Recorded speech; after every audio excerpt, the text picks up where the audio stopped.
যা কিছু হালাল রিজিক কুলু তোমরা সেটা খাও, মিম্মা ফিল আরদি হালালান তাইয়্যিবা, এই জমিনে হালাল রিজিক দেওয়া আছে, এই জমিনে হারাম রিজিকও দেওয়া আছে। যেই রিজিকটা হালাল, যেই খাদ্যটা হালাল, কুলু মিম্মা ফিল আরদ হালালান তাইয়্যিবা, তোমরা সেই রিজিকটা গ্রহণ করো। ওয়ালা তাত্তাবিউ খুতুওয়াতিশ শাইতান, তোমরা শয়তানের পদাঙ্ক অনুসরণ করো না। ইন্নাহু লাকুম আদুউম মুবিন, নিশ্চয় শয়তান তোমাদের প্রকাশ্য দুশমন। মহান আল্লাহ সুস্পষ্ট করে সূরা বাকারার 168 নম্বর আয়াতে জানিয়েছেন, ইয়া আইয়ুহান নাস, হে পৃথিবীর সমস্ত মানব মণ্ডলী, কুলু মিম্মা ফিল আরদি হালালান তাইয়্যিবা, তোমরা এই জমিন থেকে পবিত্র রুটি রুজি, পবিত্র রিজিক ভক্ষণ করো, খাও, আহার করো। ওয়ালা তাত্তাবিউ খুতুওয়াতিশ শাইতান, তোমরা বৈধ রুজি উপার্জন করতে গিয়ে শয়তানের পদাঙ্ক অনুসরণ করো না। ইন্নাহু লাকুম আদুউম মুবিন, নিশ্চয়ই শয়তান তোমাদের প্রকাশ্য শত্রু। ফাত্তাখিযুহু আদুওয়া, শয়তানকে বন্ধু রূপে নয় শত্রু রূপে গ্রহণ করো। আল্লাহ বলেন, ইয়া আইয়ুহাল্লাযীনা আমানু, হে ঈমানদারগণ, কুলু মিনাত তাইয়্যিবাত, তোমরা পবিত্র রুজি খাও। মা রাযাকনাকুম, রিজিকের যত উপাদান তোমাদেরকে পৃথিবীতে দান করা হয়েছে, রিজিকের যত উপাদান পৃথিবীতে তোমাদেরকে দান করা হয়েছে। ইয়া আইয়ুহাল্লাযীনা আমানু, হে ঈমানদারেরা, কুলু মিনাত তাইয়্যিবাতি মা রাযাকনাকুম, এই জমিনে যত বৈধ রুজি, হালাল রুজি তোমাদেরকে দান করা হয়েছে, মা রাযাকনাকুম, রিজিক হিসাবে, খাবার হিসাবে সেগুলো ভক্ষণ করো।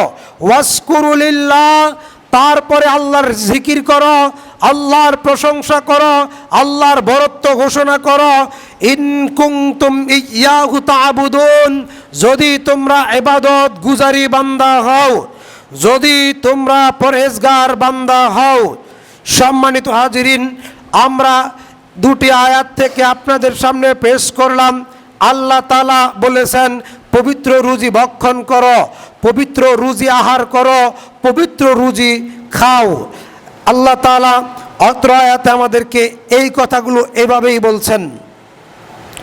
কাব বিন উজ্জা রাদিয়াল্লাহু তাআলা আনহু থেকে বর্ণিত, রাসূল সাল্লাল্লাহু আলাইহি সাল্লাম বলছেন, লা ইয়াদখুলুল জান্নাতা জাসাদুন গুযিয়া বিল হারাম, যেই দেহ হারাম খাদ্য দ্বারা গঠিত, ওই দেহ আল্লাহর জান্নাতে যাবে না।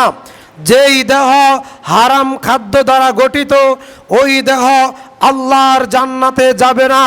লা ইয়াদখুলুল জান্নাতা জাসাদুন গুযিয়া বিল হারাম, যেই দেহ হারাম খাদ্য দ্বারা গঠিত, ওই দেহ জান্নাতে যাবে না। অতএব রাসূল সাল্লাল্লাহু আলাইহি সাল্লামের বাণী চূড়ান্ত, যেই ব্যক্তি হারাম খাদ্য ভক্ষণ করে, ওই ব্যক্তি হারাম খাদ্য ভক্ষণ করে যদি ইবাদত করে, তাহলে ওই ব্যক্তি জান্নাতে যেতে পারবে না। নু'মান ইবনে বাশির রাদিয়াল্লাহু তাআলা আনহু থেকে বর্ণিত, রাসূল সাল্লাল্লাহু আলাইহি সাল্লাম বলছেন, আল হালালু বায়্যিনুন ওয়াল হারামু বায়্যিনুন, যেটা হালাল সেটাও সুস্পষ্ট, যেটা হারাম সেটাও সুস্পষ্ট। ওয়া বাইনাহুমা মুতাসাবিহা, এই দুইয়ের মধ্যবর্তী যেটা সন্দেহজনক বস্তু, সেটা যেটা হালালও বোঝা যায় না, হারামও বোঝা যায় না, তা থেকে বেঁচে থাকো। যে ব্যক্তি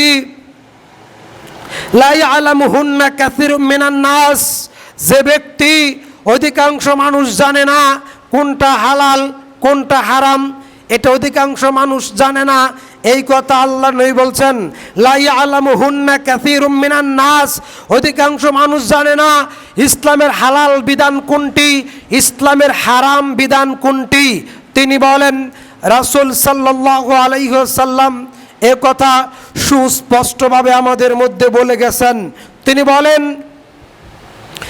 যে কেউ সন্দেহজনক বস্তু থেকে ফিরে থাকবে, সন্দেহজনক বস্তু থেকে নিজেকে বাঁচিয়ে রাখবে, যেই বিষয়ে সন্দেহ রয়েছে ওই বিষয় থেকে নিজেকে মুক্ত রাখবে।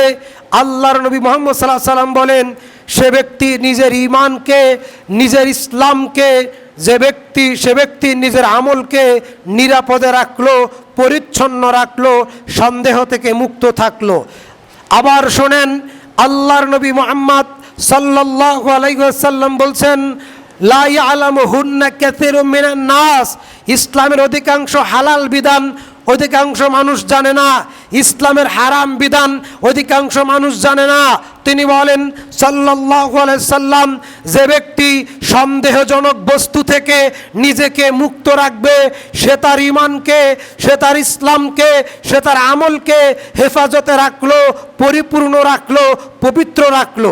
যেমন আমাদের দেশে ইসলামী ব্যাংক আছে, ইসলামী ব্যাংক, আমাদের দেশে বিভিন্ন ইসলামী লাইফ ইন্স্যুরেন্স রয়েছে, এগুলো সবই হারাম, সবই হারাম।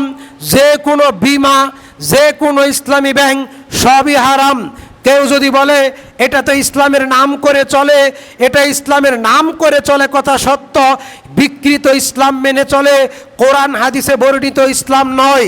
কেননা এই ইসলামী ব্যাংক বাংলাদেশ ব্যাংকের আইন মেনে চলে, কেননা এই ইসলামী ব্যাংক ওয়ার্ল্ড ব্যাংকের, বিশ্ব ব্যাংকের আইন মেনে চলে।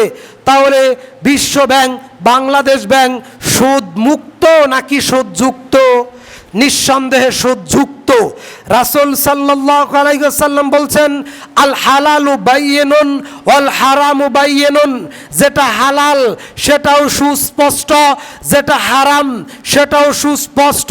ওয়া বাইনাহুমা মুতাসাবিহা লা ইয়ালামুহুন্না কাসীরুম মিনান নাস, ইসলামের অধিকাংশ বিধিবিধান অধিকাংশ মানুষ জানে না, ইসলামের বিধিবিধান অধিকাংশ মানুষ জানে না। কাজেই আমাদের গ্রামে গ্রামে, আমাদের মহল্লায় মহল্লায় বিভিন্ন বিমা, ইন্স্যুরেন্স সমিতি, তারপরে সুদের যত হিসাব কিতাব, যেমন বিভিন্ন সমিতি রয়েছে, বিভিন্ন ইন্স্যুরেন্স রয়েছে, বিভিন্ন কি রয়েছে, কিস্তি টাকা রয়েছে, তা সবই হারাম। এই কথা আল্লাহর নবী মুহাম্মদ সাল্লাল্লাহু আলাইহি ওয়াসাল্লাম বলছেন। আল্লাহর নবী বলেন, ইয়াতি আলান নাসে জামান লা ইউবালিল মারউ মা আখাযা মিনহু আম মিনাল হালালে আম মিনাল হারাম। আমার উম্মতের মধ্যে কিয়ামতের পূর্বে এমন একটা সময় চলে আসবে, তারা যা উপার্জন করবে সেই উপার্জিত বৈধ পয়সা সেটা হালাল কিনা, সেটা হারাম কিনা তা যাচাই করবে না। এই কথা আল্লাহর নবী বলছেন। ইয়াতি আলান নাসে জামানুন, আমার উম্মতের উপরে এমন একটা সময় চলে আসবে, লা ইউবালিল মারউ মা আখাযা মিনহু আম মিনাল হালালে আম মিনাল হারাম। কিয়ামতের আগে এমন একটা সময় চলে আসবে, সবাই টাকা উপার্জন করবে, সবাই টাকা উপার্জন করবে, কিন্তু উপার্জিত টাকা সেটা হালাল কিনা, উপার্জিত টাকা সেটা হারাম কিনা, এটা কেউ যাচাই বাছাই করবে না। শুধু আমার টাকা প্রয়োজন, শুধু আমার টাকা প্রয়োজন, শুধু আমার টাকা প্রয়োজন।